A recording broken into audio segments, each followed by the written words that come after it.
It is time to bring in Mike Cozzi. It is time for us to check on sports. Good morning, Mike. Good morning. How are you this Wednesday morning? Hot. Yeah, it's been hot up here. Last night I had 2 bears and a deer in my backyard. So it was the Mile Zoo was open last night. Yeah, there's been a lot of deer around here. Like, I go to the cemetery almost every night to water plants I put in, and deer running around all over. And they made a thoroughfare through what used to be Fort Monmouth. You could drive through it, and people living there now, and there's tons of deer in there, too. So it's good to see the wildlife. It makes you feel pretty good. Yeah. But, yeah, the animals are out. Well, it was lucky for the deer. It came at a different time than the bears. The bears. Yeah, I guess so. Huh? That would cause a little ruckus. Just a little ruckus. There's a great video in Salisbury up by Twin Lakes of 2 bears fighting for territory in somebody's front yard. Wow. Standing up and actually fighting, looking like boxers and wrestlers and MMA. Holy smoke. Yeah, we got tons of bears up here. Well, anyways, away from the bears, let's see, I guess we'll go to the tracks first because we do have now horse racing news that is good for the rest of the week and probably a couple of weeks, right?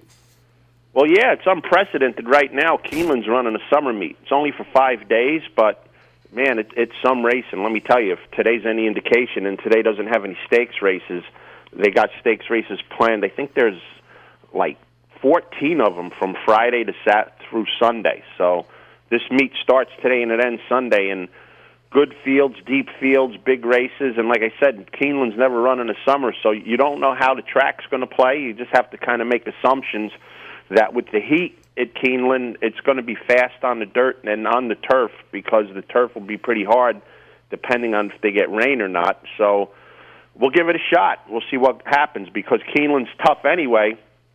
And on a 5-day meet, it's going to be even tougher. And then next week, Saratoga opens. So at least we'll have some active daily sports to talk about.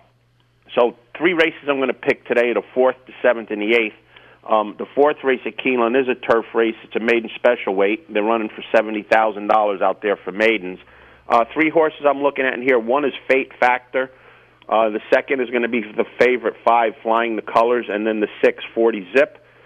Starting with 40 Zip. This horse has run 1 time in March down at Gulfstream Park. He's sired by City Zip, who had thrown out a lot of turf runners. City Zip had passed away this year. This horse got off to a terrible start, made up some big lengths down at Gulfstream. Second time out for Shug McGahee with Leparoo up. Leparoo is the key rider at the Keeneland meet all the time, so I don't think this one will be any different. So he picks up Leparoo. Second time out for McGahee. He had problems the first time. He got that bad start because he hit the gate coming out of the gate. So give 40 Zip a nice shot in here. The favorite, the 5, Flying the Colors. 2 for 2 this year on the turf, running second at both Tampa and Churchill Downs. Comes into here with a big jockey change for me as far as I'm concerned. Castellano was off, and Castellano was as cold as ice at Churchill Downs this year. I think he only won 1 race all the entire meet. So getting him off and getting Rosario up is a big plus for that horse. But my top pick is going to be down at the rail, Fate Factor. This horse has been on the turf 5 times with 3 seconds. This horse is bred top-notch out of a Red Ransom mare by the Factor. This is going to be his 2nd race this year. Just missed the Churchill Downs, running second by a neck at 5-1. Training very well for Chris Block. I think this horse trips out from the rail and gets the job done. So Fate Factor is my top pick with the 5 and the 6, Flying Colors and 40 Zip to round that out. Bouncing down to the 7th race. This is a $50,000 allowance race, going a flat mile on the dirt. A couple horses I'm looking at in here. One is the 3 horse, Frau Morrow.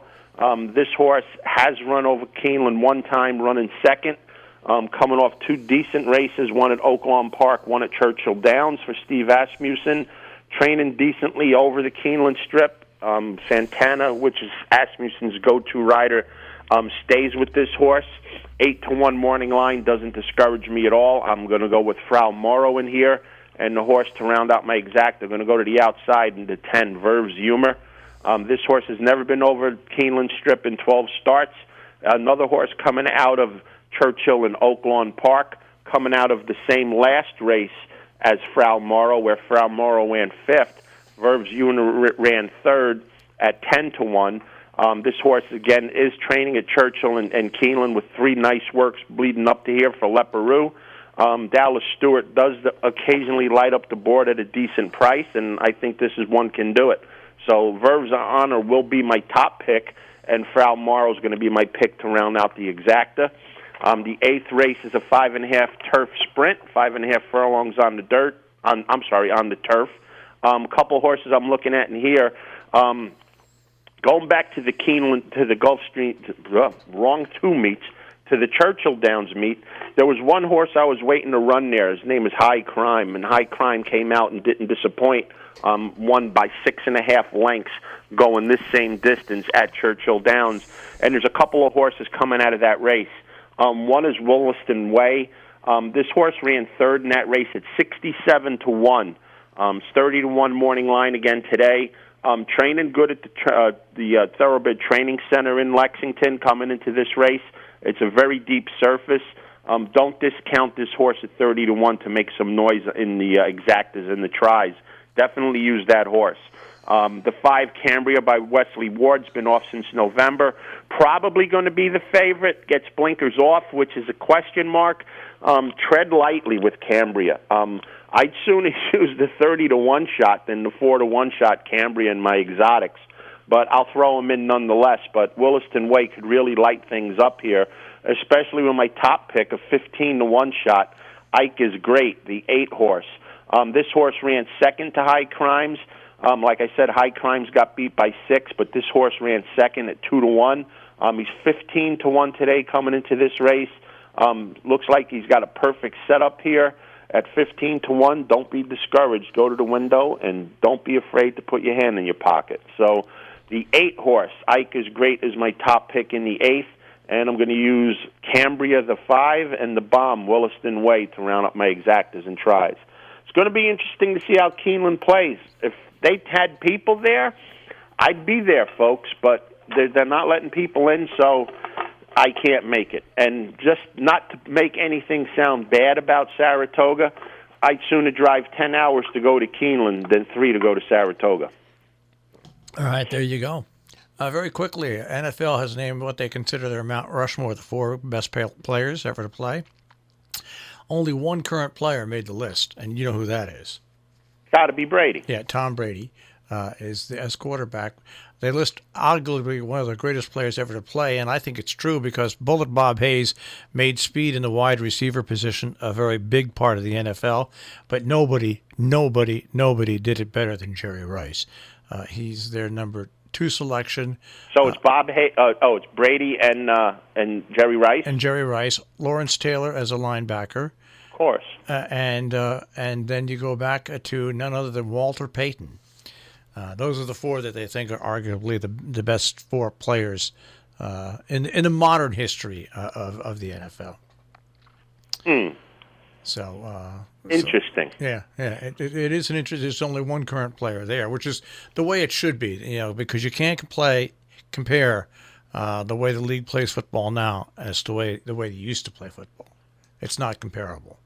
And that would be the reason why I would have Joe Montana's face up there instead of Tom Brady.